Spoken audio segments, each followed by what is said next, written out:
coca agora. Galera, essa é minha esposa. Parecendo um pezinho de alface, é minha esposa. Tá liberado. Vamos lá, galera. Olha, para vocês terem uma ideia, eu passei essa semana assim, pensando o que eu ia falar aqui. Aí, ontem e hoje, principalmente de manhã, eu falei, eu vou falar de improviso. Eu sempre dou aula de improviso, não uso PowerPoint, eu vou falando. O problema é que tudo que eu falei agora não era nada que eu tinha planejado falar. A coisa vai saindo. Espero que eu esteja atendendo as expectativas de vocês com relação a esse bate-papo.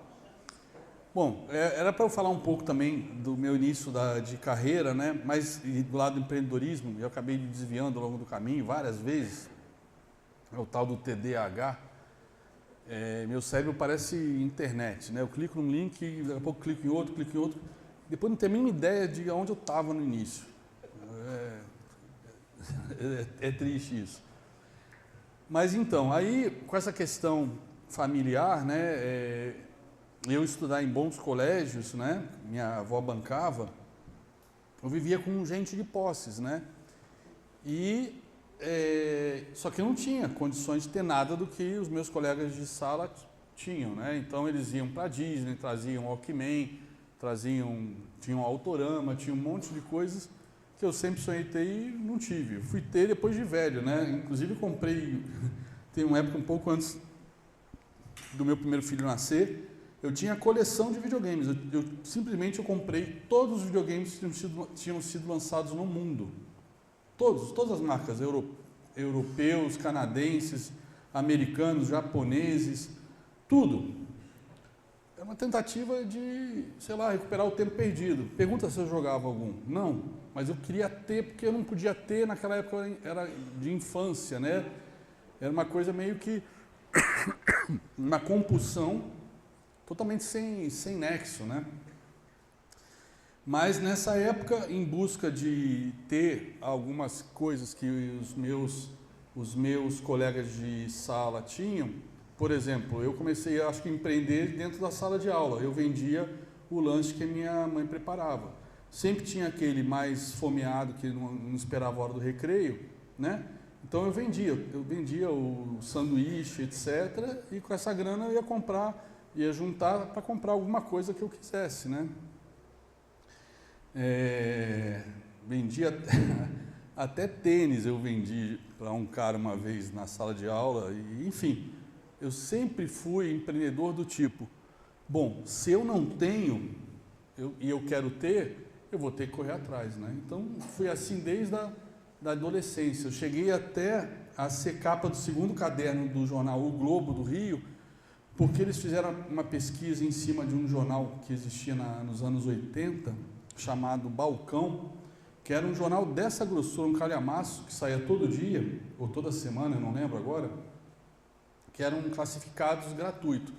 Se você quisesse destacar o seu anúncio, você podia pagar alguma coisa, e tinha os anúncios corporativos, anúncios maiores que o pessoal pagava, né? E fora a compra do jornal para quem quisesse comprar algum produto. E aí eles descobriram que num período X lá de tempo, eu era o maior anunciante daquele jornal. E era anunciante de trocas, né? Eu fazia muita troca, então você podia comprar, vender e trocar, né? E eu pegava um item, sei lá, que valia R$10 e sabia que ia ter alguém que ia pagar 11. Pronto, já ganhei R$1, né? Alguma coisa que eu troquei. Ou talvez para aquela pessoa, aquilo ali não valia nada, porque ela não queria mais. Então eu conseguia trocar um item de maior valor em cima do que eu queria, que aquela pessoa podia ter interesse, e com isso ia subindo o valor até ter um videogame, por exemplo, ou um skate, começando sempre de algo de valor bem pequeno e na base das trocas fazendo upgrade, né? Fazendo upside do valor até chegar no valor que eu queria. E aí, eu lembro até hoje que eu fiz isso eu tinha um skate e consegui fazer uma troca para comprar uma espingarda de chumbinho, mas foi um processo que levou assim 6 meses. E aí eu contei essa história, a reportagem me procurou, né? Tinha um anúncio lá com o telefone, etc. E aí a matéria de capa jornalista é foda, né? Para fazer manchete, tijucano cansado de andar de skate nas ruas esburacadas da Tijuca, vira recordista de trocas no jornal Balcão. Era mais ou menos assim a manchete, né? Cansado de andar nas ruas esburacadas da Tijuca. Ou seja, ele não entendeu nada do processo que eu fiz para conseguir aquela espingarda de chumbinho. Mas enfim, então eu sempre tive esse lado empreendedor, né? Meio tabajara, não dá para chamar isso de empreendedorismo. Mas, por exemplo, eu fui para a Marinha Mercante, a gente ganhava uma bolsa de um salário mínimo. E um salário mínimo, na época, dava para ir 4 vezes ao cinema, ou 3 vezes ao cinema e 2 vezes lanchar no Bob's. Pronto, não era o suficiente. Eu estava começando a namorar naquela época, minha primeira namorada. Queria mais grana para sair, de repente, num restaurante, num barzinho, tomar um chopp, alguma coisa assim, quando eu estivesse de folga, né?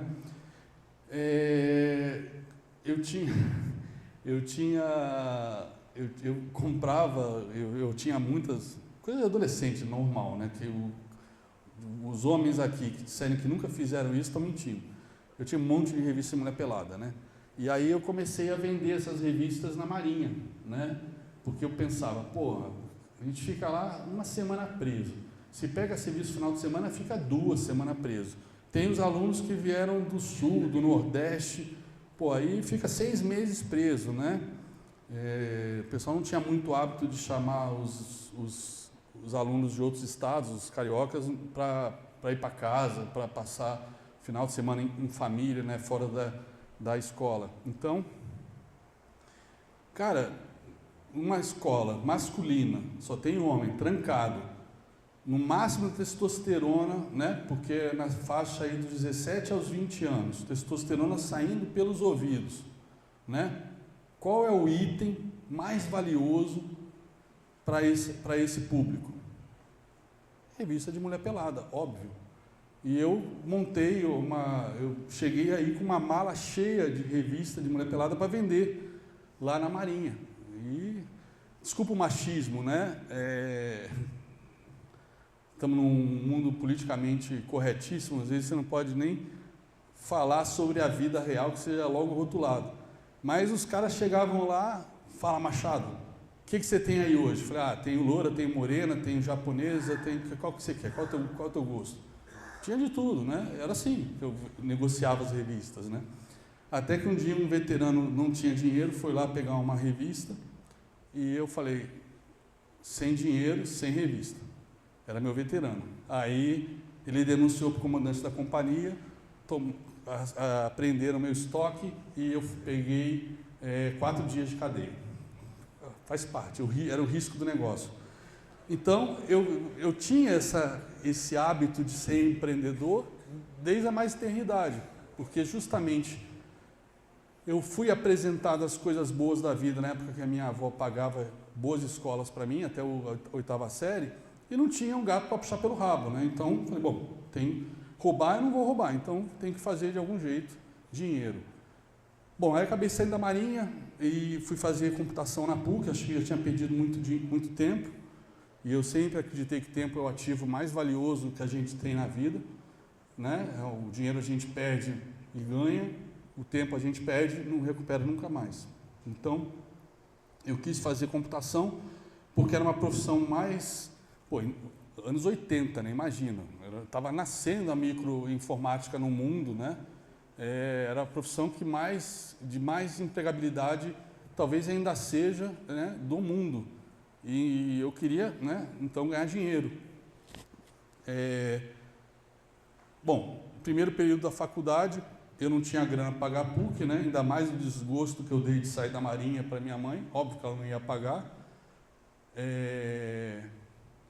Fui trabalhar de frentista num posto de gasolina, né? E naquele período, inclusive, o meu tipo de atendimento para os meus clientes, né? Eu dava um atendimento tão VIP, né? Em termos de conhecimento de mecânica, de funcionamento do carro, não sei o quê, que em um mês eu já estava ganhando prêmio de maior vendedor da rede Shell de filtros Fran, que é o filtro de ar, né? Com um mês de posto.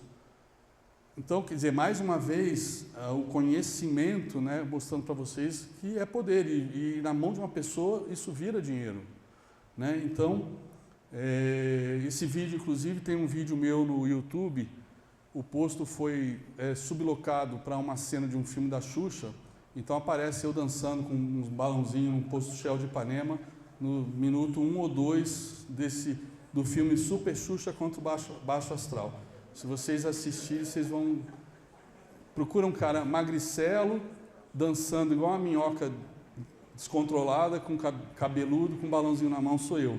No lado de quem olha a tela, do lado direito da tela.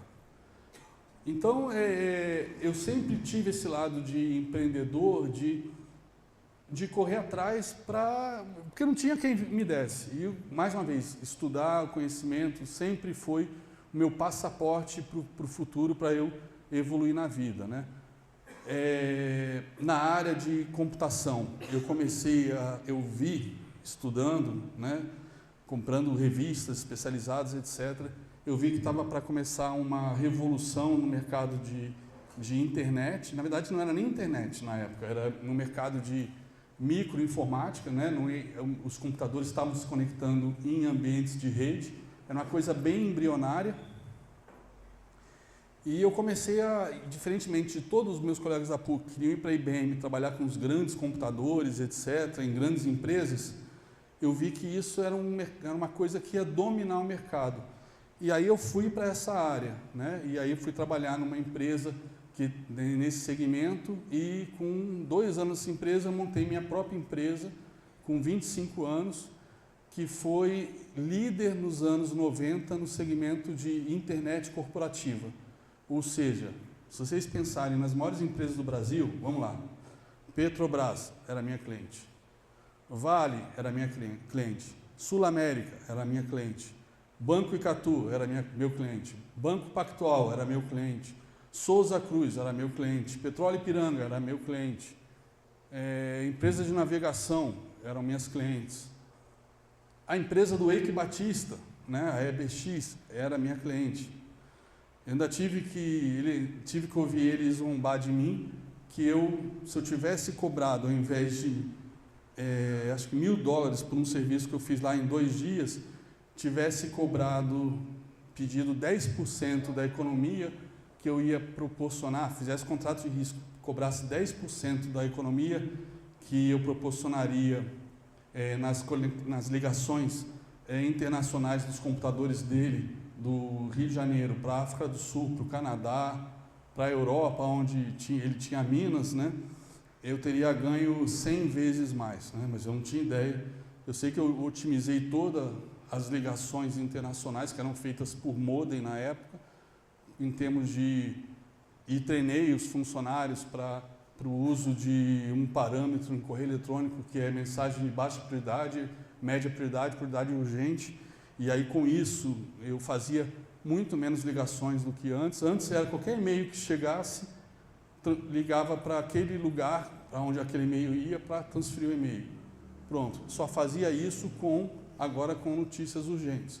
Notícias de baixa prioridade, só de madrugada, onde você, com um único impulso, você podia ficar transferindo 2 horas um e-mail por modem. Ou seja, eu comecei, naquela época, eu vi o potencial que a gente ia ter, e vocês não tem como não perceberem, né? Das vezes locais a gente foi para o mundo de internet, etc., que essa revolução que a gente vive hoje, já que a gente continua vivendo, né? Cada vez a gente mais digitalizado, mais conectado. Então, nos anos 90, eu montei minha empresa para fazer algo que era extremamente embrionário na época e virou uma grande empresa. Eu cheguei a ter filiais em 5 estados e a empresa, inclusive, negociei a venda dela para um banco de investimentos, que depois, passados 2 anos, eu tive uma treta com um banqueiro e aí perdi minha empresa para ele, né, por conta de uma cobrança de uma carta de multa de 7 milhões de dólares que eu tinha com ele. E não tinha como bancar os 7 milhões, ele tomou a minha parte na empresa e depois a empresa foi vendida por 32 milhões de dólares para uma para uma outra empresa no Chile.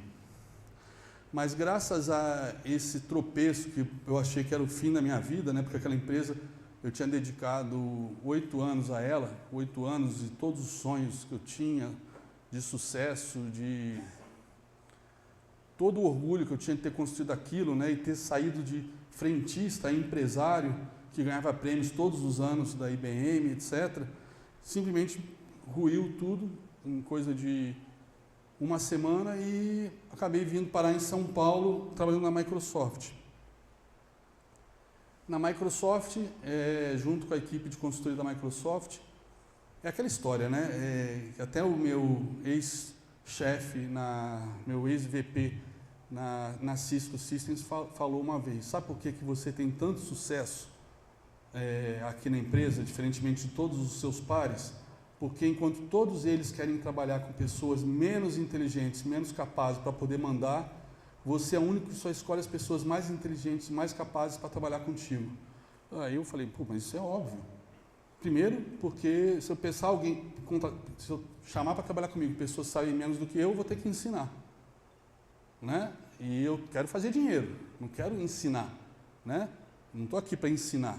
Acabei que eu desenvolvi tantas best practices, melhores práticas, né, na Cisco, que todo mês eu dava aula para parceiros, para os meus colegas, etc., sobre o que eu estava fazendo. Mas nessa época, eu falei para o meu chefe, eu quero aprender, eu estou aqui para aprender, não para ensinar. Quero aprender, quero estar com pessoas melhores do que eu, para estar continuando a evoluir. E outra coisa, eu não tenho que ter medo de estar com uma pessoa que sabe mais do que eu. Né? Isso, eu não sei, mas isso é uma coisa que parece catável, as pessoas preferem estar com pessoas menos capazes, menos competentes, para ter o poder, ter o controle sobre a coisa. Na verdade, o controle de tudo está nas nossas mãos através do conhecimento, simples assim. Então, eu queria sempre aprender mais. Então, por exemplo, na época, a Microsoft Consulting, porque era para atender todos os segmentos de mercado corporativo no Brasil, 63% dos recursos na época, eu lembro desse número, estavam trabalhando para mim no Banco Itaú. E eu fiz lá, todo mundo deve conhecer, o TED, né? Todo mundo já usou, antes do Pix, todo mundo já deve ter usado o TED. O TED do Itaú foi desenvolvido pela Microsoft Consulting, debaixo da minha gestão na época como executivo comercial para o Banco Itaú. Na época era o Banco Itaú e mais outros 3 bancos. Mas foi o projeto mais importante do mundo para a Microsoft e também o maior valor na época, em 2002, que o Itaú entrou para um grupo das 100 contas mais importantes no planeta para a Microsoft, né? E, de novo, tudo isso por conta do relacionamento que eu desenvolvi com os clientes, que permitia que eu entendesse as necessidades de negócios deles e tivesse acesso, né, às demandas que eles tinham e juntasse a ponta de pegar os gênios lá da equipe de serviços de consultoria da Microsoft e botasse em contato com eles para desenhar essas soluções. E saiu o sistema de pagamentos brasileiros, junto com, claro, o mérito é 99% dessa equipe simplesmente sensacional de engenheiros que eu tinha lá na Microsoft. Mas gerou uma puta de um bônus para mim, seria em valores de hoje alguma coisa como aproximadamente uns 2 milhões de dólares, 2 milhões de reais, perdão. E quando eu estava com essa grana na mão, eu não sabia aonde investir essa grana. E por acaso, o projeto era tão importante que a gente teve que fazer uma reunião executiva entre os vice-presidentes do Itaú, né, Roberto Setúbal e o presidente da Microsoft, né? Então, para eu mostrar para o presidente da Microsoft quem era o Itaú, eu precisei estudar o Itaú, a história do Itaú, os desafios da economia. Na época o Lula tinha ganho as eleições, eu ia ganhar as eleições. Eu tinha que falar das oportunidades de bancarização para o setor financeiro que no Brasil naquela época, né, bancarização essa que a gente conseguiu alcançar agora com o Pix principalmente, tá? Enfim, eu tinha que falar quem eram os concorrentes do Itaú, então Banco do Brasil, Bradesco principalmente, Santander, que tinha comprado o Banespa. Eu tive que fazer uma puta de uma visão, de um documento estratégico para subsidiar os executivos da Microsoft que iam se reunir com os executivos do Itaú. Por quê? Porque esse contrato era tão crítico para o Banco Central e tão crítico para o Banco Itaú que eles queriam a chancela do nível mais alto da Microsoft para garantir que a gente ia entregar o projeto. A IBM, de quem a gente ganhou, né, que era a nossa rival, a IBM sempre foi conhecida no mercado financeiro por duas coisas, duas frases que representavam bem a IBM. A primeira era, todo projeto dá merda, mas só a IBM limpa as merdas que dá. Isso é uma primeira frase. A segunda frase era, ninguém nunca foi demitido, nenhum executivo, né, de TI, nunca foi demitido por escolher a IBM como parceiro, mesmo dando merda. Porque, tipo assim, porra, eu escolhi o melhor. Merdas acontecem, né? Então, não vai demitir o cara porque ele escolheu a IBM. Pô, imagina eu quebrar isso e botar a Microsoft para fazer o sistema mais crítico da história do mercado financeiro até então, que era o sistema que, pela primeira vez, e isso foi um compromisso que o Fernando Henrique Cardoso assumiu com o FMI, quando o Brasil ficou sem reservas em 98, né, que alguns bancos quebraram, etc., por conta da crise da Rússia, né, crise de dívida da Rússia, tinha tido 96 crise do México, 97 crise dos tigres asiáticos, 98 crise da Rússia. Aí a gente entrou na bola da vez e o FMI nos resgatou. Mas aí, em contrapartida, assim como a gente está vendo na Argentina ou em outros países, você tem que, né, você tem algumas obrigações a cumprir para receber aquela grana. E uma delas era, não pode mais ter risco sistêmico de bancos quebrarem. Né? Por quê? Os bancos quebram porque você faz um pagamento, mas só vai ser compensado de noite ou 2 dias depois. Aí o banco não tem caixa. Né?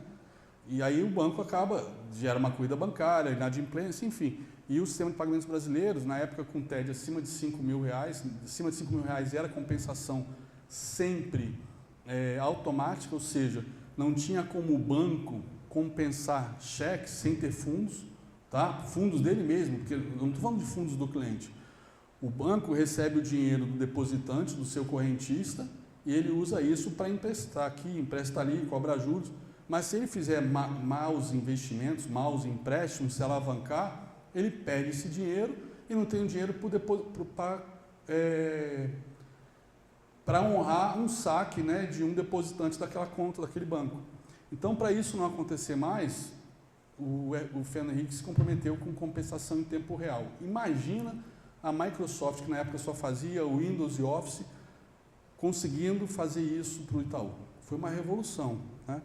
Mas, enfim, aí eu fiz relatórios super detalhados sobre Itaú, e aí deu estalo. Eu não sabia o que fazia com aquele bônus. E aí era tão bem detalhado o relatório que eu falei, cara, tá barata a ação do Itaú, vou comprar. Comprei a ação do Itaú. Em 6 meses eu comprei uma Hilux só com o lucro dessa operação, que era o meu carro, sonho de consumo.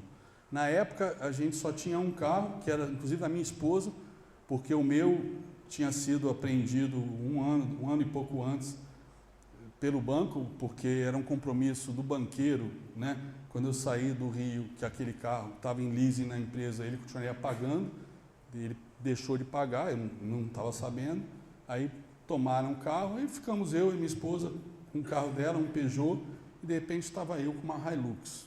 Puta, num carrão, né? Eu que praticava esportes radicais e tudo mais, aquela caçamba, era um carro dos sonhos, né? Infelizmente, se eu tivesse aquele dinheiro aplicado até hoje, já tinha passado dos 10 milhões, né? Fiz um trade culto achando que eu estava arrebentando e, naquela hora, era um dinheiro tão fácil, porque simplesmente eu dei 2 cliques, comprei a ação e em 6 semanas eu tinha uma Hilux, que eu falei, porra, eu não vou ficar mais engolindo sapo aqui na Microsoft, né? Eu vou ser trader, né? E aí comecei a operar opções. Eu sei que em 2 anos eu perdi tudo que eu tinha ganho, e voltei para o mercado de TI, né, como eu tinha um currículo muito bom por causa desse projeto do Itaú, eu, em coisa de 2 semanas, arranjei um emprego numa empresa concorrente da IBM, com um amigo meu que eu ajudei várias vezes ele no Itaú, pelo meu relacionamento que eu tinha e tudo mais. E aí arranjei um emprego, só que é aquela história, né? Ele deve ter falado para o chefe, ó, o cara tá fudido, tá desempregado, a mulher tá com um filho recém-nascido, não sei o quê, né? Deve ter contado lá a minha história e o cara foi muito sacana, o meu chefe, na proposta de salarial, né? Era tipo metade do que eu ganhava na Microsoft. Só que eu, antes de quebrar, além do salário da Microsoft muito bom que eu tinha, eu também estava ganhando dinheiro antes de quebrar, com ações, com opções, etc. Então eu morava numa puta de uma casa cara pra cacete, sabe, padrão dama, tudo mais, pagava aluguel. Eu achava era achava e ainda acho, né, mas isso não significa que seja o que eu faço, né, porque tem um lado psicológico por trás sempre. Eu ainda acho que aluguel é o pior, comprar imóvel é o pior investimento que existe. A melhor coisa é aluguel, né? Tanto é que imóveis hoje, sei lá, de 15 milhões, o aluguel que você paga é, sei lá, 0,3% do valor do imóvel. Porra, é muito melhor deixar, se você, por exemplo, tem dinheiro para pagar 15 milhões no imóvel, deixar isso rendendo em renda fixa ou mesmo em ações de bons fundamentos e pagar o aluguel, né? Ainda sobra dinheiro, você ainda está no lucro. Então, para mim, aluguel era muito mais inteligente do que comprar imóvel. Só que, de repente, eu quebrei, putz, né? Aí que tá, aluguel nessa hora. Se você não paga, você é despejado. Mas eu arranjei emprego só que só dava para pagar aluguel e condomínio. Acabou. Vivia apertado, mas beleza. Falei, beleza, o cara me esfolou na hora de me contratar, mas eu vou mostrar resultado em 1 ano e vou pedir aumento. Só que eu mostrei resultado em 6 meses. Eu tinha como meta triplicar a quantidade de projetos naqueles bancos que seriam meus clientes. Eu simplesmente multipliquei por 18 vezes.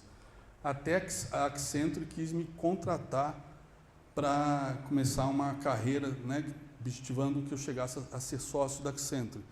E aí eu pedi aumento para o cara, pedi uma vez, pedi duas, nas 2 vezes, na segunda vez eu lembro que eu falei, cara, eu não consigo nem pagar o aluguel direito da minha casa, ainda tem empregada, tem babá, tem condomínio, tem outras coisas, supermercado, blá, blá. Ele falou, o problema não é teu salário, o problema é que você mora num lugar caro demais. Eu falei, cara, mas na época da Microsoft eu podia pagar, ué, vou andar para trás? Enfim, falei, beleza, tudo bem, só tem uma coisa, não vai ter terceira vez que eu vou pedir emprego. E dito e feito, eu acabei fazendo um projeto. Eu queria muito vender para o Unibanco, eu vender os computadores da empresa que eu trabalhava. Só que o Unibanco comprava de um concorrente que era muito mais barato.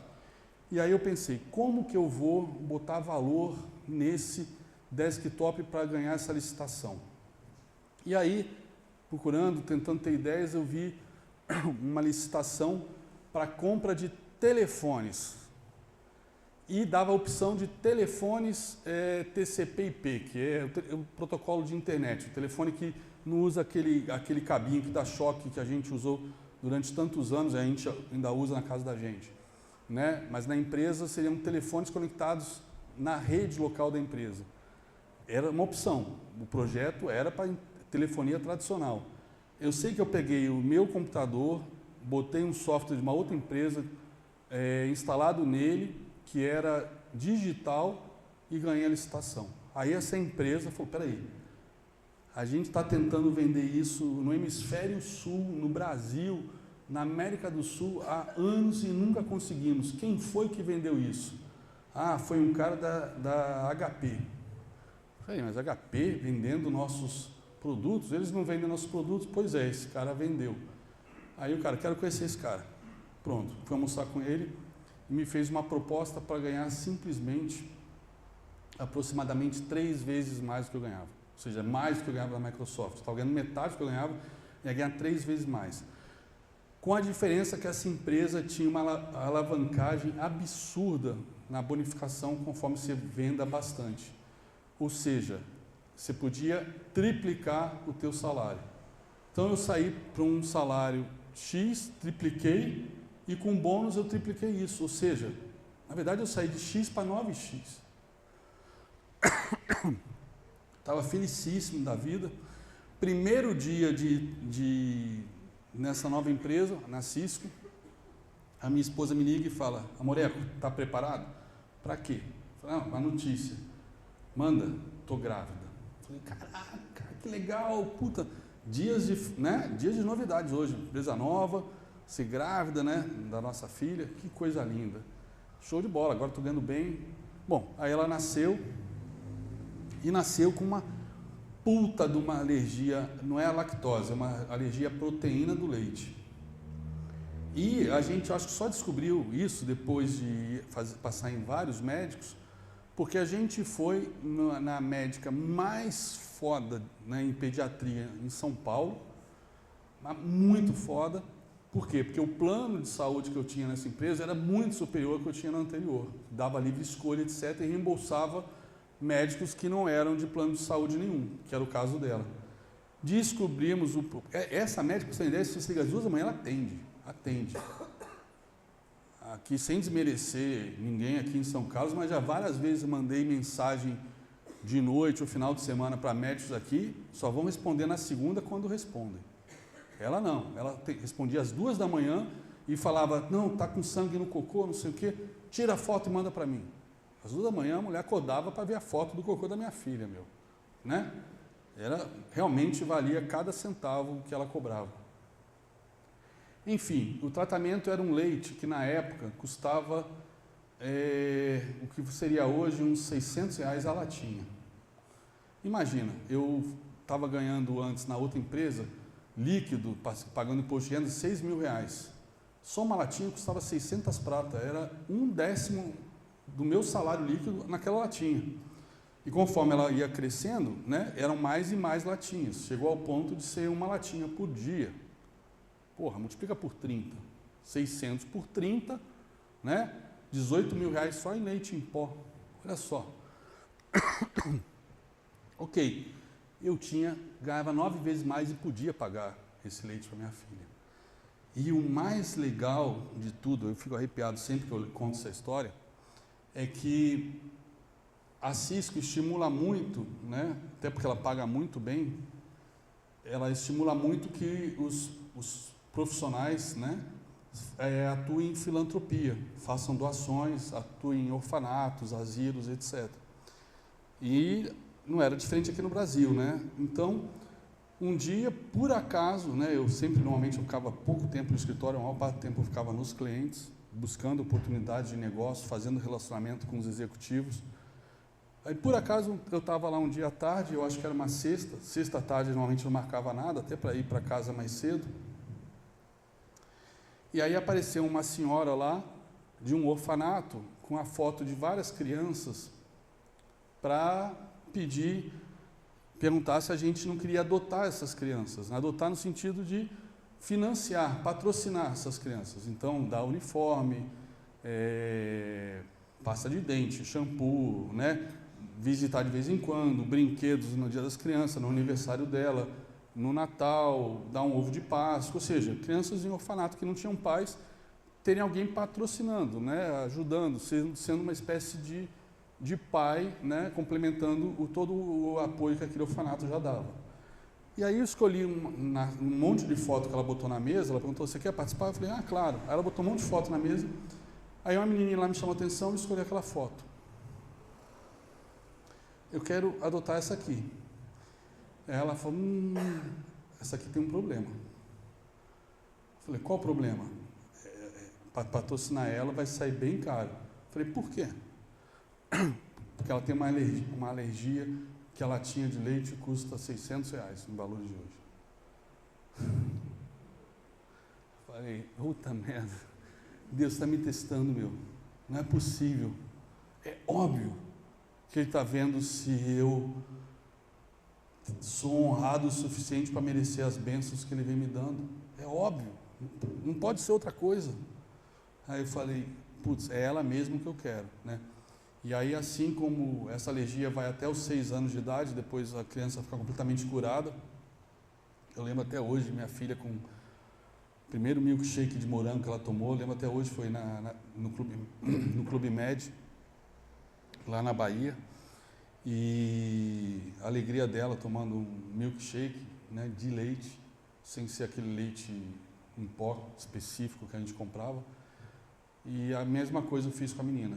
Até ela ficar livre dessa alergia, eu banquei o leite dela.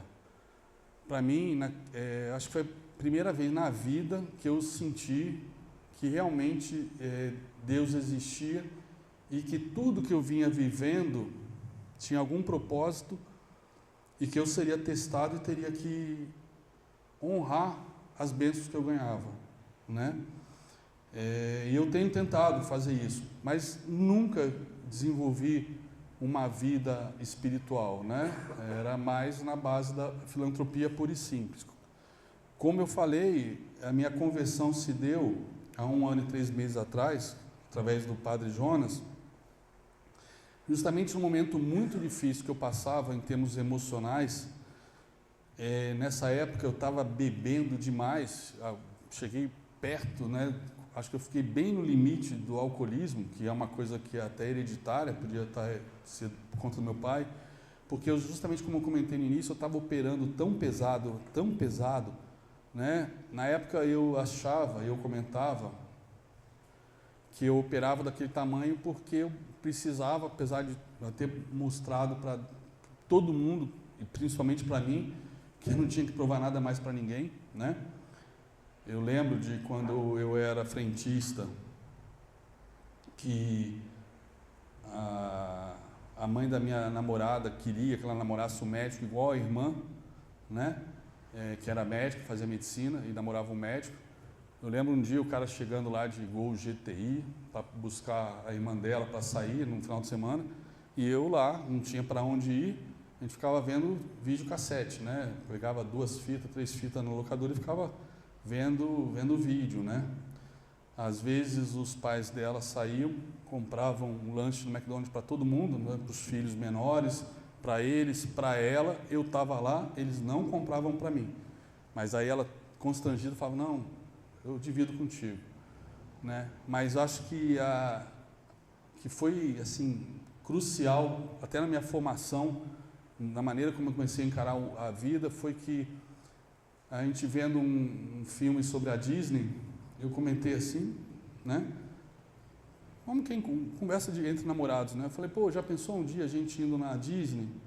E a mãe do lado falou assim, esse aí na Disney, era frentista, né? Mas estava fazendo a PUC do Rio, uma puta de uma universidade, fazendo computação, mas não importa, eu era frentista, não era médico, era duro, fudido. Ela sabia que meu pai era alcoólatra e tudo mais. Enfim, mandou na lata. Esse aí na Disney, esse aí nunca vai sair do Rio de Janeiro, quanto mais ir nos Estados Unidos, na Disney. E eu já viajei com exceção da África, já viajei todos os continentes, já dei aula na Índia, já dei aula na China, remotamente, mas na China, com um cara traduzindo a minha aula para o mandarim, de um treinamento que eu dei pela Bolsa de Chicago, lá no Canadá. Já dei aula em Londres, País de Gales, remotamente para Polônia, Alemanha. Já estive nesses lugares todos, né? Seja como executivo, seja como turista. Enfim, eu já tinha provado para todo mundo que eu não tinha nada a provar para ninguém, nem a mim mesmo. Mas por algum motivo eu era impelido, principalmente no mercado financeiro, né? Quando você entra na área educacional, por conta de ter tanto picareta, tanta influência desonesto, normalmente esses caras, né, fracassaram no mercado financeiro e viraram professores, né, de YouTube, etc. E ganham milhões, ganham muito dinheiro, né, com esse tipo de picaretagem. E com essa abordagem de marketing digital, mostrando Ferrari, mostrando normalmente alugada, né? Até que um dia realmente eles conseguem tanto dinheiro que eles conseguem comprar uma, mas aluga helicóptero, faz aquelas coisas de ostentação, né? Como eu era trader de verdade, qual era a minha ostentação em rede social? Era depois de ganhar o meu dinheiro de manhã e levar as crianças na escola, buscar as crianças na escola. E eu, inconscientemente, ou consciente, é difícil dizer, eu gostava de, né, mostrar, em vez de mostrar foto de carro importado, mostrar foto em Dubai, foto na Torre Eiffel, um prato com uma lagosta. Eu gostava de mostrar foto, eu lá com as crianças na escola, pegando eles, né? E, de quebra, né, vídeos que eu fazia, era visível que eu era o único pai que estava ali. Só tinha mãe ali. Os pais estavam todos trabalhando em algum lugar e as mães ali indo buscar, às vezes a avó, a babá, quando a mãe trabalhava também. Só eu, o único homem, lá, de bermuda, chinelo e camiseta. Isso para mim era ostentação. Isso para mim era ser trader. Não era ter Ferrari, não era comer lagosta, tomar uísque caro. Isso tudo eu conquistei também.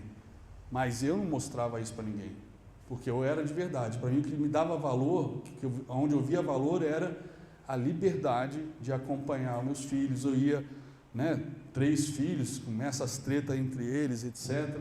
Eu ia direto conversar com a pedagoga lá, todo dia eu ia lá tomar um café depois do almoço e pedia dicas de como educar as crianças, etc. Eu lembro até uma vez a Graça chegou em casa, a casa que a gente comprou eram 4 quartos, né? E cada um tinha o seu, a nossa suíte, e cada um com o seu quarto.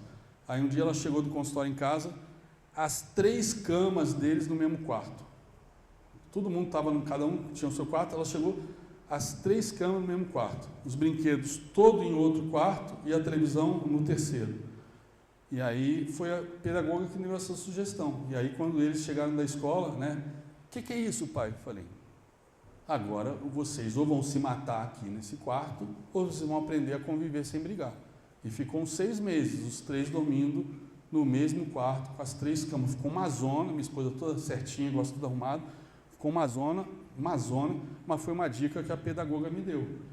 Então, eu sempre valorizei exatamente isso. Isso para mim era a verdadeira vida de trader. Aproveitar o tempo, não o dinheiro. O dinheiro é detalhe, um detalhe importante que ajuda pra caramba, mas não traz felicidade. Ele pode ajudar muitas vezes a você ser mais feliz se você já é feliz. Mas se você não é feliz, não é o dinheiro que vai fazer você feliz, esquece, não é. E é uma coisa que eu tento passar para os meus alunos diariamente, né? Mas enfim, entrei naquela vibe de operar gigante, né? Operações para fazer 150 mil, 200 mil, 300 mil em meia hora, 40 minutos, 1 hora. Né? Eu tinha no início da minha carreira, eu tinha como meta fazer 2, 3 vezes o salário que eu ganhava na Cisco.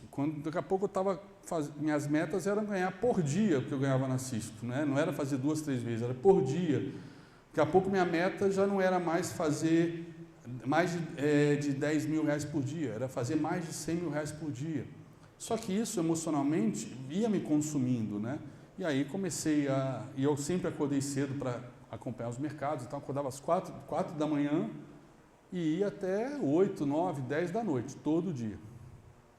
4 da manhã eu chegava na minha mesa para ver a abertura na Europa e já tomava a primeira dose de uísque. E ia de meia em meia hora tomando um shot. Nunca ficava bêbado, com raras exceções, quando realmente eu fazia uma cagada colossal, que aí eu virava a mesma garrafa, mas aquilo era como se fosse um anestésico. De meia em meia hora eu ia me anestesiando para aquela overdose de adrenalina que eu tomava todos os dias, adrenalina de tensão, de estresse, né? Uma vez eu tirei minha pressão, um desses dias de estresse, estava 23/17. Falei, caraca, né? A Gra falava, um dia eu vou chegar, eu vou encontrar você morto aqui. Você não precisa mais ganhar dinheiro. Você já ganhou o suficiente. Agora é hora de tirar o pé, né? É hora de você curtir a vida, curtir o que você ganhou.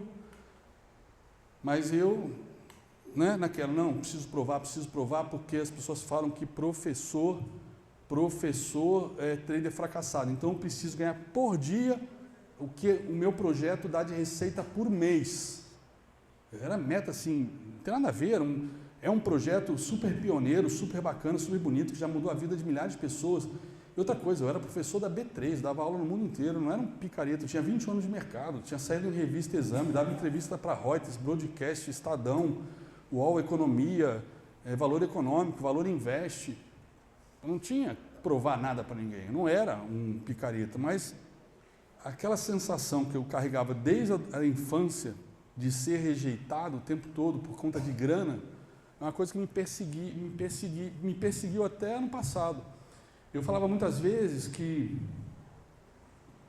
fazendo a minha autoanálise, né, às vezes para ajudar os outros que estavam passando por problemas parecidos, de emocionais, etc., né, eu falava, cara, quando eu sento aqui para operar, não é só o André, o ogro de Wall Street que vocês conhecem.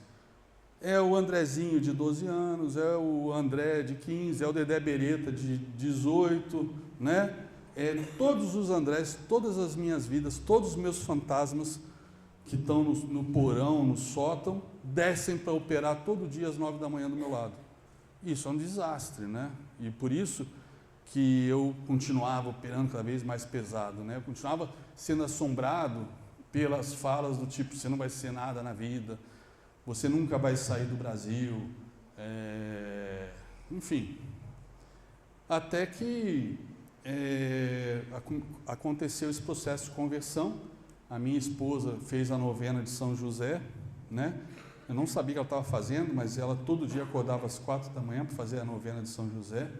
E no último dia, por acaso ela estava estava rezando o terço, né, da novena. Eu acordei, era um domingo, era o último dia, e estava ela sentada rezando, chorando, né? Aí foi nesse dia que eu tomei a decisão de ir na missa com ela. Aí fui na missa domingo, aí aquela choradeira, etc., né, aquela sensação, essa homilia foi feita para mim, etc. E aí na segunda eu vim aqui procurar o Padre Jonas para me confessar, porque eu queria comungar, né? Eu não tinha comungado, porque eu falei, pô, a missa foi maravilhosa, mas eu não comunguei e eu me senti incompleto sem a comunhão. E aí eu vim aqui, procurei o Padre Jonas, e foi quando o Padre Jonas, né, na sabedoria dele, falou para mim de Aristóteles, de Blaise Pascal, de Platão, e isso me chamou a atenção, me levou a estudar mais. Naquela mesma semana eu vim à missa mais umas 2 ou 3 vezes, continuei vindo, depois, uma semana depois eu ia completar 20 anos de casado e eu nem tinha pensado em nada de tão fora do ar que eu estava. Aí comprei passagem de avião para a gente ir para Portugal, justamente para visitar Fátima. Visitamos Fátima, foi maravilhoso aquela experiência, voltamos de Fátima, passei a vir no Rosário praticamente todos os dias, foram 5, 6 meses vindo todos os dias, né? Até que começa os tropeções, como eu falei, etc., que eu tive, né, ao longo dessa caminhada de 1 ano e 3 meses. E eu trouxe aqui 2 livros, né, para mostrar para vocês. E esse livro aqui, Os 7 Dons do Espírito Santo e as Virtudes da Fé. Quando eu li esse livro aqui, né, você imagina que tem a ver só com metafísica, né, com a questão dos dons do Espírito Santo, né, de Pentecostes, etc. E quando eu vi as palavras que eu lia lendo, eu falei, meu Deus, isso aqui é para a vida, não é para quem é católico, não é para quem é cristão, não é para a igreja, não é para conhecer os dons, isso aqui é para aplicar, porque isso não tem nada a ver com, claro, tem todo o lado divino aqui, mas é algo para ser aplicado, como eu falei para vocês, né, mais cedo.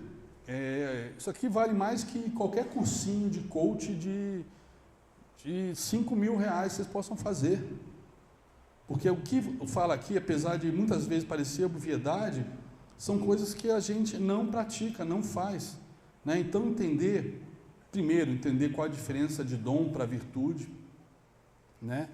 Entender que os dons, nós recebemos eles, todo mundo recebe os dons, só que a maioria das vezes a gente não trabalha esses dons, tá? Esse é o problema, a gente não trabalhar os dons que a gente recebe do Espírito Santo.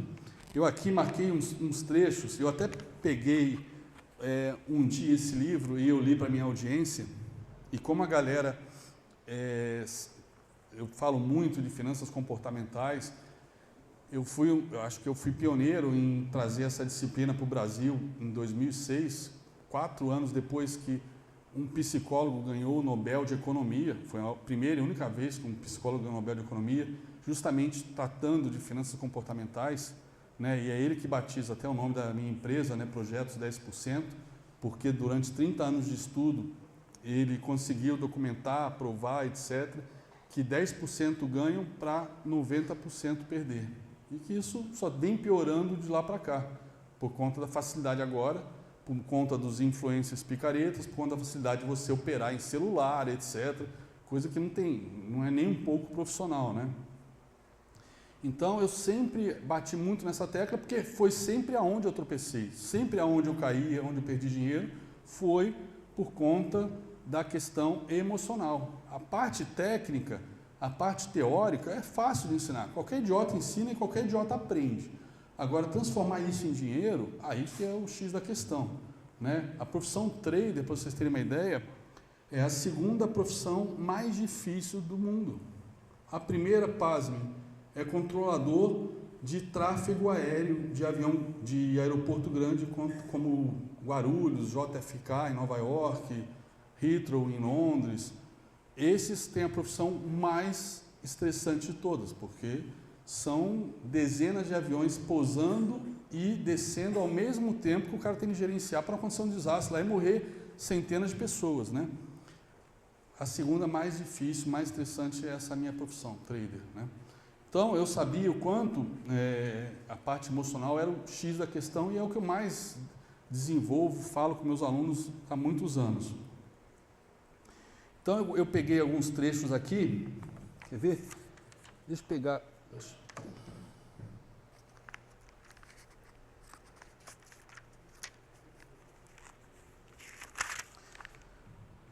Por exemplo, o dom da sabedoria, né? Só para quem não conhece os 7 dons do Espírito Santo, são sabedoria, entendimento, conselho, fortaleza, ciência, piedade e temor de Deus. Sabedoria. Peguei só alguns parágrafos aqui que eu marquei em amarelo. Sócrates, ao afirmar que só sabia que nada sabia, estava dando provas da sua infinda sabedoria. Nossos limites não nos permitem saber tudo sobre tudo, mas nos permitem saber que somos limitados no nosso conhecimento. Só quando nos damos conta disso, estamos aptos a ir além daquilo que conhecemos. Por exemplo, o mercado financeiro. Como eu falei, tem indicadores, tem regras, tem coisas que a gente usa como profissional que nos permitem predizer se o dólar vai cair ou se vai subir, né? Ou pelo menos se vai cair ou subir, para quem é day trader como eu, naqueles próximos 15, 30, 60 minutos. E você fazer uma operação especulativa, alavancada e ganhar dezenas de milhares de reais naquela 1 hora. Só que o fato da gente ter indicadores com essa previsibilidade gigantesca, né, que é o que leva muitas vezes a um excesso de confiança de você se alavancar muito, né, você está falhando num ponto que é o seguinte: não necessariamente aquela probabilidade vai acontecer daquela vez. Por mais que você tenha 90% de probabilidade, pode dar 10%. E se der 10%, você alocou uma mão muito pesada, você pode quebrar. Você pode perder 1, 2, 3 anos de economias, né? Que é o que acontece com quem entra nesse mercado, achando que vai ficar rico em 6 meses. Então, como eu sei que o mercado, apesar dessa absurdo, meu trade system pelo menos, o do Mário, tem essa taxa de acerto absurdamente alta, depois de 20 anos eu sei que eu não sei porra nenhuma, que no próximo minuto o mercado pode fazer exatamente o oposto do que eu estou achando que ele vai fazer. E eu ter essa certeza que eu não sei o que ele vai fazer é o que eu falo com meus alunos. Isso é libertador. Porque no momento que você aceita a humildade, com humildade, que o mercado pode fazer, por mais que você seja o pica das galáxias, opera 21 anos, ganha dinheiro, tem lá um histórico de acerto, probabilidades altíssimas de dar certo aquela operação, pode dar errado. Pode até ser que dê errado porque saiu uma notícia que ninguém esperava. Por exemplo, né? Uma vez eu operando com a galera, eu perdi 30 mil reais em coisa de 2 minutos, porque eu fiz uma operação, mercado em alta, e naquele momento saiu a notícia que a presidente do BNDES pediu demissão, né? Que era uma das pessoas do núcleo duro do governo da Dilma, que estava se esfacelando. O mercado desabou na mesma hora. Tipo assim, quem é o próximo? O presidente do Banco do Brasil, o presidente da Petrobras, né? O pessoal estava pulando fora do barco, estava afundando. Foi assim, o mercado estava claro o sinal para mim. Em 1 minuto o mercado virou, caiu, e caiu sem parar até o final do dia. Se eu não tivesse encerrado a operação, tivesse entrado, não, mas isso aí é um violino, não, isso aí é os grandes querendo ferrar com o pequeno, com o varejo, né, dando uma enfiada para comprar mais barato, depois vão puxar. Eu nem sabia da notícia da demissão dela. Encerrei a operação com 30 mil reais de prejuízo, falei, agora eu vou saber o que aconteceu. Se eu tivesse acontecido a operação, eu tinha perdido 300, 400 mil reais, né, em um dia, né, que é inaceitável, não importa o capital que você tenha, é inaceitável você perder isso. Então eu tinha uma regra que ali era meu ponto, inclusive eu perdi mais do que deveria, porque ali tinha feito um cálculo de perder uns 10 mil reais, mas caiu tão rápido que não deu para encerrar a operação a tempo, mas eu encerrei aonde deu. Ou seja, no mercado financeiro, aplicar esse dom da sabedoria de que você não sabe nada é fundamental e é libertador, porque você começa a operar com pragmatismo, né? Do tipo, se der certo eu vou ganhar tanto, se der errado eu vou perder tanto. E quando você entra numa operação, você tem que estar ciente que na hora que você entrou, você tem que considerar que aquele dinheiro você já perdeu. Se ganhar, show de bola, você está no lucro. Mas se você fez uma operação consciente que aquele dinheiro você vai perder, você vai botar na operação o dinheiro que você pode perder, não o dinheiro que você não pode perder, né? Por exemplo, continuando, Sócrates chegou à conclusão de que a única coisa que ele sabia é que, diante da imensidão e complexidade das coisas, nada sabia. Pô, isso é perfeito para o mercado financeiro. Na esteira de Sócrates, Leonardo da Vinci dizia que pouco conhecimento faz com que muitas criaturas se sintam orgulhosas, porém muito conhecimento faz com que se sintam humildes. De acordo com Da Vinci, os mais orgulhosos são os mais ignorantes, porque ignoram a própria ignorância. Então eu lia isso aqui, eu falei, meu Deus, parece que sou eu falando para os meus alunos como eles têm que reagir, se comportar diante do mercado financeiro, como se não soubesse o que vai acontecer, né? Sem arrogância, né? Não é porque vem acertando há 10 dias seguidos que eu sou foda, só vou acertar, só ganho, não perco. Vai aumentando a mão, vai aumentando a mão. Por exemplo, dom do entendimento, né? Que pode ser interpretado também como inteligência ou discernimento. Conhecemos as coisas, os outros, e passamos a nos conhecer mais profundamente, e assim reconhecemos a profundidade de nossas limitações, o que nos faz mais humildes. Mercado financeiro é o lugar perfeito para ensinar humildade. Acho que nem num convento franciscano se ensina tanta humildade como no mercado financeiro, tá? E aí tem um monte de passagem, por exemplo, virtudes. Eu marquei aqui marquei um monte de coisa em virtudes, mas não vou ler tudo aqui, ó. Não, virtudes, peguei a virtude da prudência. Porra, mercado financeiro é prudência de cabo a rabo, senão você está morto, né? Então, uns trechos aqui que eu peguei.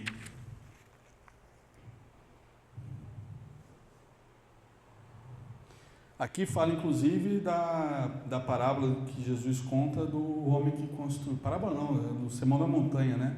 Que ele conta sobre o homem que construiu a casa sobre a rocha, o homem que construiu sobre a areia, né? A prudência pode ser decisiva na nossa vida, ajudando a concretizar oportunidades e a consolidar projetos, como vemos em outras passagens bíblicas. Aí vem aqui a parábola da casa construída sobre a areia e sobre a rocha, né? E aí aqui vem ele comentando, eu marquei vários trechos, não vou lê-los todos, mas ser prudente é saber discernir o que é importante, fundamental, daquilo que não tem importância, é saber distinguir o relevante do irrelevante.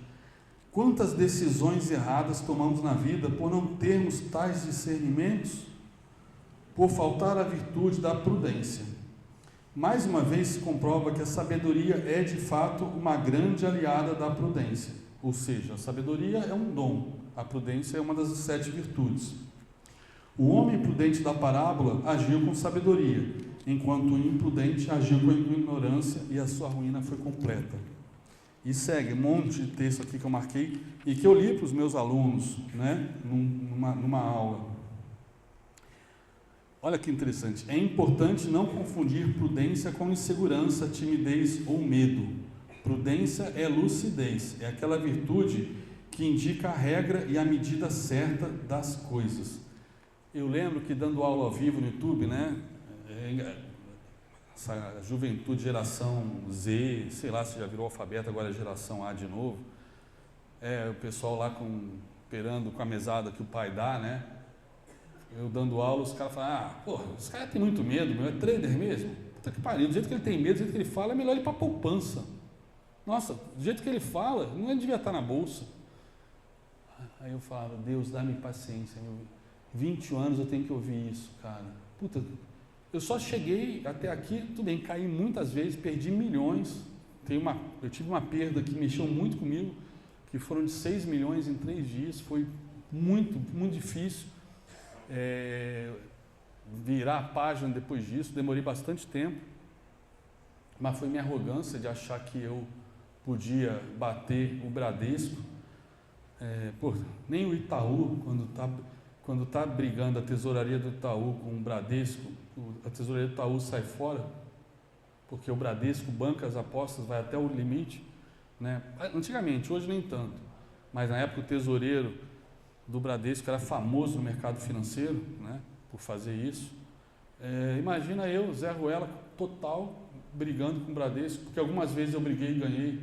É óbvio que isso não ia durar muito tempo, né?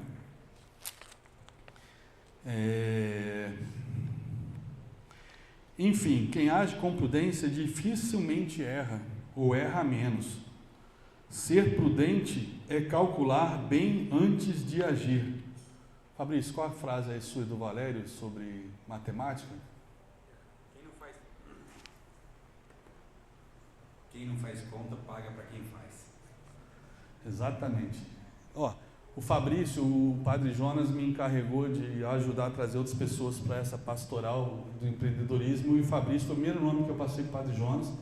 Ele é investidor, foi discípulo do maior investidor do Brasil, que é o Luiz Bassi, por 20 e tantos anos, é meu brother.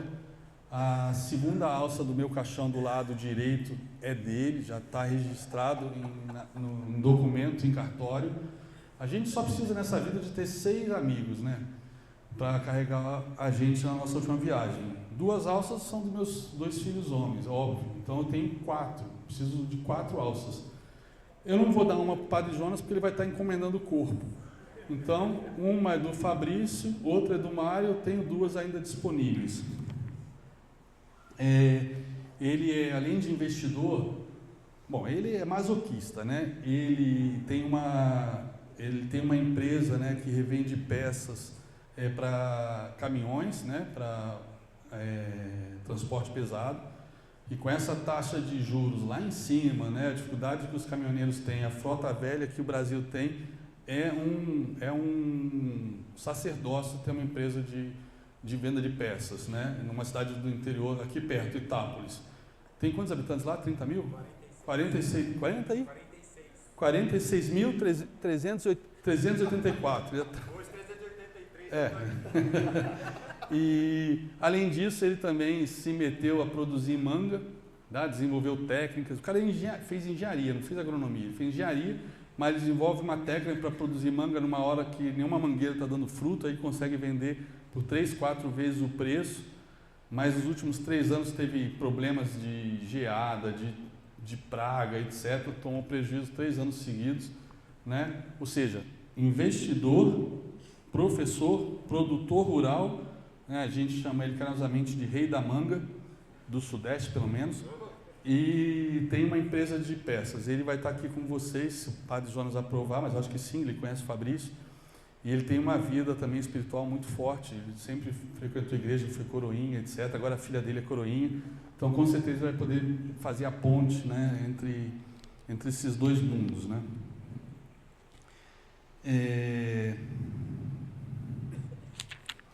Nossa, tem muito trecho aqui marcado, não era nem para ler aqui, mas vamos lá. Enfim, prudência e sabedoria são virtudes e dons que mantêm um estreito laço, quase um parentesco. Tanto é que Victor Hugo dizia que a prudência é a filha mais velha da sabedoria. E Maquiavel dizia que os homens prudentes sabem tirar proveito de todas as suas ações, mesmo daquelas que são obrigados pela necessidade. Assim, a pessoa prudente aproveita a sua experiência, enquanto a sábia aproveita a experiência dos outros, dizia John Collins. Porém, quando o prudente é também sábio, ou o sábio prudente aproveita ambas as experiências, e assim a probabilidade de acerto é bem maior. 7 dons do Espírito Santo e as virtudes da fé. Isso aqui é melhor que qualquer livro de coaching que vocês possam ler, de performance, de autoajuda. Está aqui, dentro da nossa igreja. Para a vida toda. Uma coisa que eu tenho aprendido nesses 1 ano e 3 meses, mas que parece muito mais, como eu falei, eu tenho estudado 6 a 8 horas por dia desde então, a fome de conhecer sobre teologia, filosofia e outras coisas que me ajudaram, ciência, né? Juntar a fé com a razão o tempo todo, né? Aí tentei, inclusive, fui derrotado, mas não definitivamente, ler a Suma Teológica do São Tomás de Aquino, mas é difícil pra cacete. Logo no primeiro volume, no primeiro artigo, eu já derrapei, já bati no guarda-reio, de tão difícil. Mas, por exemplo, esse aqui, mais fininho, né, mais fácil de ler.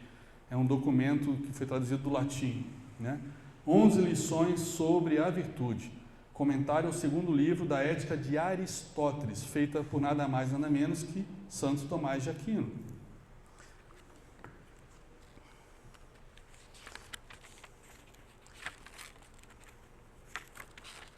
Nossa, tem muita coisa marcada aqui. Um exemplo que ele tomou do Aristóteles, o São Tomás de Aquino, é o exemplo do marinheiro, né? Estamos no mar. Somente sobreviveremos se soubermos especificamente quais são as nossas verdadeiras tarefas. Essa é a vida no Converse. Meu dever e meu sacrifício correspondem aos nossos direitos, no sentido de que se cada um cumprir o seu dever, a chance de todo mundo sair vivo é muito maior. Agora, se apenas um não cumprir o seu dever, pode levar todos a perecerem juntos, né? A profundidade dessa frase, né? O que seria pior para um marinheiro aterrorizado, notando a vinda iminente de um tétrico furacão? Esconder-se por trás de seus próprios medos e indagações? O átimo do covarde. Jogando a âncora mais funda e não enfrentando o perigo? Sim, assim age por cautela. Ou enfrentar o desafio, abrindo as velas do navio, escondendo a âncora e fechando os olhos para o desconhecido? O que é pior ao homem, ser audaz ou covarde? O que é melhor, ser prudente ou corajoso? Santo Tomás de Aquino, citando justamente este dilema do marinheiro, apresenta-nos o problema da virtude, estudando seus elementos principais no comentário ao 2º livro da Ética de Aristóteles. E aqui ele vou fazer um resumo, né? Eu marquei muito trecho, não vou ler tudo, mas, por exemplo, com relação à virtude. A virtude, né, quando mal empregada, né, ela se corrompe e pode virar um vício, né? Como, por exemplo, o marxismo, né? Que por trás da virtude de proteger os operários, os mais desfavorecidos, né? Comete atrocidades, mais de 100 milhões de mortos só no século XX. Mas os fins justificam os meios. Essa era a frase de Marx e de Lenin. Os fins justificam os meios. Isso é o péssimo uso da virtude, né? Então, por exemplo, a gente tem a virtude do bem e o vício do mal. Não tem um meio termo. Então, a gente vai entender, por exemplo, nesse livro que, virtude, então não existe meio termo. Não, errado. Por exemplo, existem, no mundo, né, a gente tem a ação e a paixão. A ação é o ato de agir. É algo que você faz quando provocado ou por espontânea vontade. Você tem que tomar uma ação em determinado momento.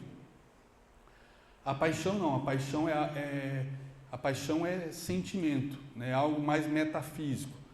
Então, por exemplo, no caso do marinheiro, na ação, você pode inflar as velas, encarar o furacão ou jogar âncora e se esconder e ficar rezando para o furacão passar e não afundar o navio.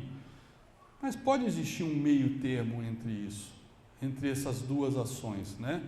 Então ele até comenta que a paixão por exemplo, é como o vento que infla as velas. É algo que não depende de você. A ação não. A ação depende de você. Então, as virtudes, né, elas têm a possibilidade de você buscar um meio termo, por exemplo, quando a gente fala de paixão. A paixão por um prazer qualquer, se a gente se entrega completamente àquele prazer, a gente se transforma em animais, né? Por outro lado, se a gente não aceita o tipo de prazer que o próprio Deus nos deu de sentir, a gente se torna um insensível. Então, existe um meio termo na virtude também. Algumas virtudes não tem como tergiversar. Você tem que ser radical. Bem é bem, mal é mal. Agora, algumas virtudes você busca um meio termo, né? Então, como eu falei, eu tenho estudado bastante e tudo que eu tenho estudado, além de fortalecer a fé, por conta do uso da razão, e aqui eu estou falando de um filósofo grego chamado Aristóteles, comentado por São Tomás de Aquino, o doutor Angélico, o maior doutor da história da Igreja Católica.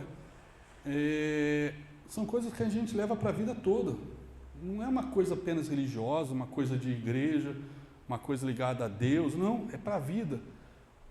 Porra, é só ir no Velho Testamento e olhar os 10 mandamentos. Tirando os primeiros 3 que regula, né, a nossa relação com Deus, os outros 7, se a gente respeitasse, não precisava ter Código Civil, Código Penal, nada.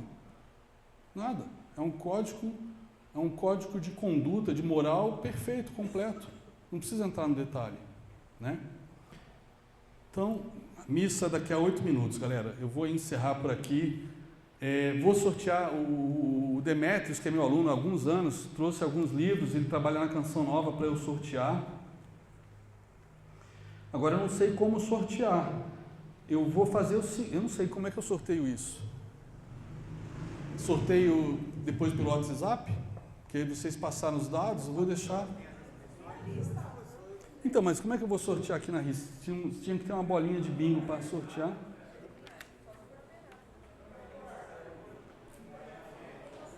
Olha, eu não quero atrasar a missa. Eu vou deixar, Demetrios, eu vou deixar com o Padre Jonas e aí ele faz um sorteio aqui. Eu posso até depois sortear, faço um videozinho sorteando, boto tudo isso no Excel, tem aplicativo que gera um número aleatório e aí eu sorteio. Ó, tem 4 livrinhos aqui. Levanta-te e anda. Católicos perguntam. Bem legal, hein? Do Padre Fábio de Mello. Somos amigos, somos muitos, mesmo sendo 2. E tem aqui, não sei se foi ele que deixou aqui, acho que são algumas flâmulas, bandeirinhas, eu não sei exatamente como classificar. Eu vou deixar com o Padre Jonas, tá, Demétrio, para não atrasar a missa das 18. Bom, galera, é isso. Como eu falei, eu vim para cá hoje, eu não planejei nada, não desenhei nada, não trouxe PowerPoint, eu vim falar, conversar. É assim que eu dou aula já há 6 anos e meio, diariamente, botando para fora o que está passando na minha cabeça, no meu coração, me lobotomizo diariamente, quase que diariamente agora. Eu tenho uma pessoa muito boa que está me dando um respiro depois de 6 anos e meio e 21 anos de mercado, né? Que é o Mário, que quem acompanha a gente conhece e gosta muito. Espero que no meio de tormenta de informações, muitas vezes desconexas por conta de TDAH, eu tenha trazido um pouco de conhecimento, um pouco de luz aí para vocês com relação ao empreendedorismo.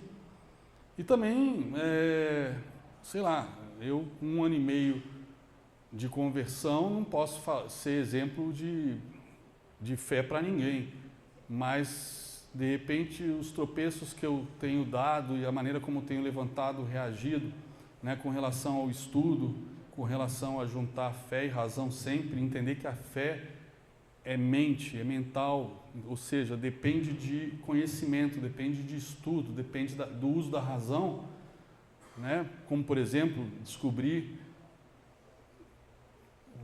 de vez, né, sem sombra de dúvida, que Deus existe, graças à física quântica, foi para mim um ponto assim fora da curva nessa trajetória de 1 ano e meio, e fiquei fascinado pela física quântica, porque para mim ficou explícito que Deus, cara, criou esse universo sim. Não sei se foi em 6 dias, se isso é uma alegoria, se isso é fato, como alguns evangélicos insistem em dizer, que a Terra tem 6.000 anos, foram 6 dias. Para mim isso é irrelevante, até porque 6 dias para Deus, Deus é eterno. O que são 6 dias? 6 dias de 24 horas do nosso dia? Não pode ser o dia de Marte, o dia de Saturno, o dia de Urano, o dia de Mercúrio, de Vênus? Que dia é esse para Deus? Deus é atemporal, Deus é eterno. Fica o pessoal brigando, discutindo se é literal, se não é literal. Não me interessa se ele fez em 6 dias, ou em 6 milhões, ou 6 bilhões de anos, não me interessa. Eu tenho certeza que ele fez. Isso para mim é o que me interessa, né? É isso, eu queria encerrar por aqui, agradecendo a presença de todos vocês. E, todo mundo agora tem obrigação de ir na missa, tá? Valeu, galera.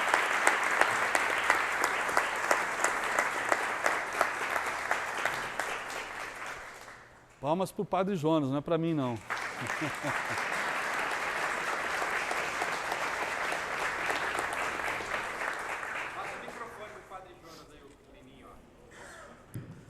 Eu lembro uma vez, eu vi o Padre Jonas, liguei para ele, eu estava 3, 4 dias sem vir no Rosário, eu vinha todo dia, ele mandou mensagem para mim: oi irmão, o que aconteceu? Eu não estou te vendo no Rosário. Eu falei: padre, esse negócio de vida santa não é para mim, eu não vou conseguir, eu continuo pecando, pecado venial, nada demais, mas continuo pecando, não consigo ser santo. Aí ele virou para mim e falou: então você está dizendo que nosso Senhor Jesus Cristo é um mentiroso? Eu falei: claro que não, porque ele disse que é possível a gente ser santo. Se você está dizendo que é impossível, você está dizendo que ele mentiu. Falei: mas padre... Muito delicado, né? Mas eu falei: padre, eu sou um bosta, estou pecando nos negócios tão babaca assim. Aí ele falou: puta, você está evoluindo na fé. Parabéns, você descobriu que você é um bosta. Eu sou um bosta, todos somos bostas. E olha como Jesus é misericordioso, ele ama esses bostas que nós somos.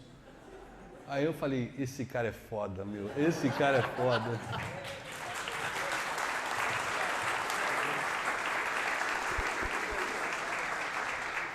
Por isso que eu sou sempre muito delicado em tudo que eu vou fazer. Assim, queria agradecer muito o André, brincadeira à parte, sua presença aqui. O André, que eu acompanho nas redes sociais, sabe, a qualidade, né, do ensinamento, toda a trajetória dele. E também, para aparecer, né? E pode aqui pertinho. E a procura que ele tem. Só ficar pertinho. Caramba. Você está com mais coisa que a minha livraria, meu Deus. Fala aqui ou não? Agora tá com... Faz com os dois, né? Não, mas é só para a gente concluir aqui. É o primeiro encontro, a gente agradece ao André, vocês perceberam, né, a capacidade que ele tem, não é? De enxergar todas essas nuances do mercado. E que fica uma coisa interessante, olha, a gente vai fazer vários encontros mensais, mas entender uma coisa: nada vem sem disciplina, nada vem sem entrega, nada vem sem foco. Algo que ele falou muito. E, por exemplo, se eu desconheço, a gente teve a oportunidade algumas vezes, ele foi na aula comigo já, a gente foi conversando, né? E eu desconheço, eu nunca tive, bem sinceramente, eu nunca tive muito interesse, né? Mercado financeiro, até porque também, não é, a gente não é algo novo, né? Mas tem tantas pessoas falando e tantas propostas de vida fácil, né? De que você pode conseguir, e é tudo falácia, mas o que acontece? Qual que é a maior manobra para tudo isso? A ganância e a ambição. A maioria dos golpes, como é que você cai? Ganância e ambição. Porque você quer, o jeito do, assim, não que seja algo que não que caracteriza a gente, mas aquela lei de Gerson, né? Tire vantagem, tire proveito você também, não é assim que funciona, não é? Então, quando a gente traz esses momentos com o André, como teremos vários outros, não é? É para que a gente entenda uma coisa, despertar a gente para aquilo que é certo, da maneira certa, é que não eu falo, nós temos que procurar Deus também pelos motivos certos e fazer isso da maneira certa, porque senão a gente instrumentaliza as coisas. Aquilo que o André passou, a esposa está aqui, né? E ele fala dessa esposa com tanto, né? Nossa, ela está ali, vai ficar mais sem graça ainda, ela está ali em pé de verde, viu? Ela quase foi embora, saiu correndo ali, está com o embrulho vermelho, mas... Só falando. Se ela vende assim, imagina quando amadurecer, meu Deus.